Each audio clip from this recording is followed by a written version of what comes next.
Welcome to day 20 of 30 days of AL programming, and today we are going to look at how to work with multi-root workspaces.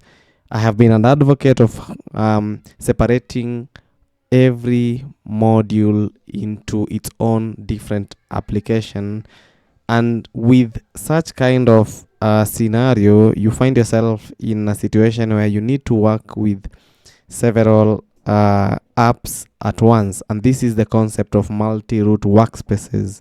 So you can work with multiple project folders in Visual Studio Code with the multi-root workspaces, and it can be helpful when you are working on several related projects at one time. So for example, you might have a repository with a product documentations that you like to keep current with your update the product source code.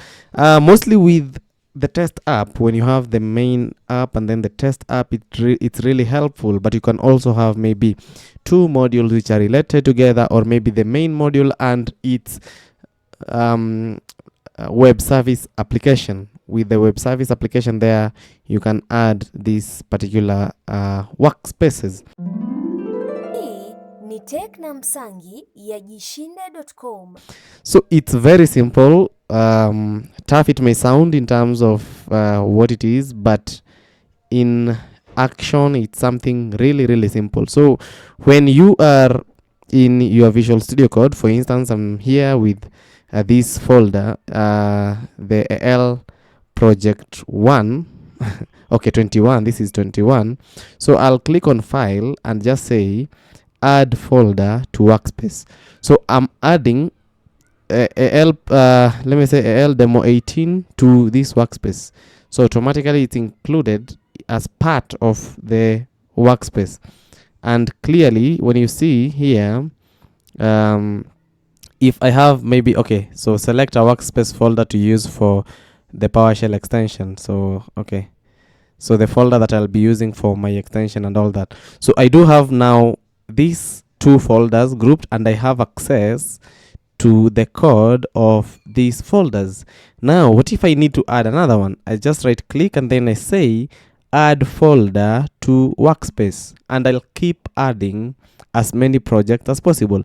But again, we should not add so many projects to the workspace unless it will become very tough to manage. In this case, or in this way, we do have a way of now having 3 folders in our workspace.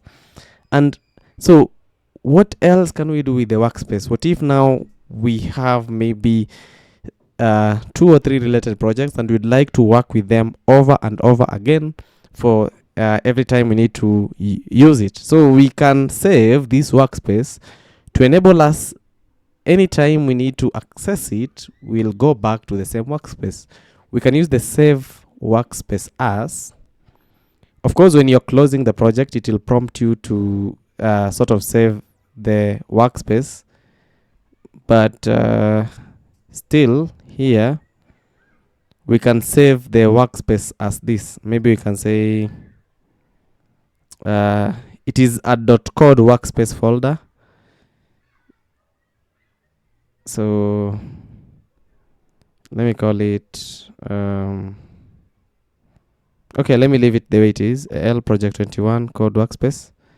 So once you save the workspace, we will find it here in L project 21 code workspace, and we can be able to see whatever this folder contains. If I open with Notepad, for instance, I can be able to see that this is what it contains. It contains a path to AL project 21 and this and that. So this is what will open. And if I want to open the workspace automatically, when I double click on that .code workspace, it automatically opens for me the workspace that I was in automatically, and I can be able to use it in the event that I now want to reopen all the folders that I have been working with. And I'll share a link to this Visual Studio Code documentation for you to go into details if you'd like to.